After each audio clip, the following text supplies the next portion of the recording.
Do'stlar, bugun sizlar bilan ASMR mukbang olamiz. Mukbangda juda ham ko'p odam yaxshi ko'radi. Karuslar ko'rgan bo'lsalar ham bir tarafiga pitsa, bir tarafiga chicken qilib oladi. Bu chickenni men sizlarga hozir qanaqaligini aytib beraman. Pizzani O'zbekistonga kelganimdan beri bu ikkinchi marta yeb ko'rishim, chunki birinchi marta yeganimda pizzani juda ham yoqmagan edi. Qani bu pizzani maqtashdi. Yeb ko'ramiz, men sizga baho beramiz. Birinchi bo'lib, ko'rgan bo'lsalaring, karuslar mana shunaqa qilib boshlaydi. Chicken bilan boshlaydi. Bismillah. Pizzani yeb ko'ramiz. Pizza ozgina sovib qopti.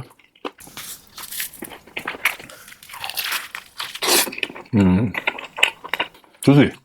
Chunki zo'r bas bor. O'zbekistonda bilgan bo'lsalaring, boshida rosa chickenni yo'q dedimda, keyin mana Chickboom firmasini, mana mahsulotlarini yeb ko'rib, menga yoqib qoldi to'g'risi. Sizlarga ham tavsiya qilaman, yeb ko'rsalar ham bo'ladi Chickboom mahsulotlarini. Eng zo'r pizzani qaysi joy qiladi? Nomi bo'lsa yoki o'sha brendini sizlar tanisalaring, kommentariyaga brendlarni qoldirib qo'yinglar. Eng zo'r pizza siz uchun qaysi? Lekin chicken umuman yemay qo'yganman. Men faqat Chickboom mahsulotlarini, chickenlarni yeyman. Juda ko'pchilik chicken so'rash mumkin. Qayerda sotiladi deb. Pizzani endi reklama bo'lib qoladi, to'g'risini aytsam, qattiqgina.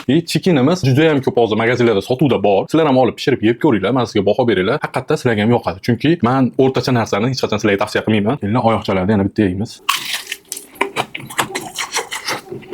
Qornoch va homiladorlardan uzr so'rayman. Bu ozgina achchiqroq, xullas qanat bilasizlar, qanatni pishirilgan joyi. Sizlar ham olib yeb ko'rib, men sizga baho beringlar. Menga juda ham yoqdi, ozgina achchiqligi. O'zbekistonda o'zingiz yoqtirgan chicken brendini nomini yozib qoldiring yo o'zini atmetga qilib qoldiring. Pizza. Sizga qaysi pizza yoqadi, qaysi chicken yoqadi? Qani O'zbekistonda eng zo'ri qaysi biriga? Like bosib qo'llab-quvvatlashni unutmanglar.